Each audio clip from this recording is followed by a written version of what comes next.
Je suis un peu inquiet parce que je trouve qu'on n'a pas pris correctement les enseignements de cette première vague épidémique.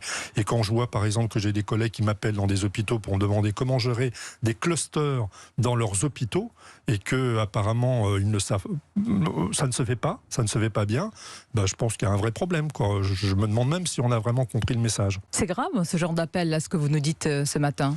Ben oui, mais c'est la réalité je dois de la avouer situation. que la première fois qu'on m'a appelé la semaine dernière, je me suis dit que oui, ça arrive, des erreurs ou des manques, mais là on m'a réappelé encore 2 fois cette semaine, depuis le début de la semaine, alors qu'on est que mercredi, et donc je vois bien que c'est pas, même nous, dans l'hôpital, on n'arrive pas à bien gérer nos cas. Alors vous imaginez à l'extérieur. Bonjour Brunolina. Bonjour.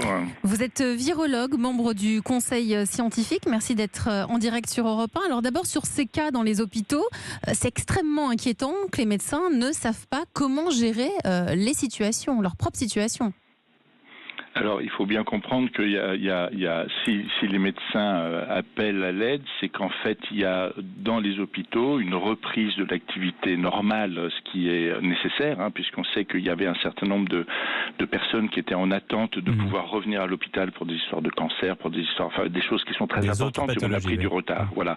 Et donc, on revit finalement une période qui était la période où il va falloir faire coexister en même temps potentiellement des patients qui sont infectés par le coronavirus et ces patients pour lesquels il faut qu'on fasse cette prise en charge. Et c'est vrai que cette situation, elle est un petit peu nouvelle et grâce à l'expérience de l'épidémie et de ce qu'a géré l'hôpital public comme l'hôpital privé, on sait qu'il y a un certain nombre de mesures qui permettent de contrôler. Et je pense que les signaux et les éléments que viennent chercher les équipes, c'est justement quelles sont les meilleures méthodes pour pouvoir faire coexister dans un même service des patients qui ont besoin d'être hospitalisés parce qu'ils ont une pathologie et ceux qui sont en même temps ou à côté de ça infectés par le coronavirus. Mais et là, il y a besoin d'un peu d'aide. Mais là encore, Brunolina, on s'interroge parce que j'ai envie de vous demander, là encore, on n'a pas anticipé. Mais on a appris des choses, on a anticipé, mais après il y a le déploiement de ce qu'il est nécessaire de faire. Et c'est vrai qu'il y a un niveau de préparation qui est hétérogène. Dans certaines structures, certains sont mieux préparés que d'autres.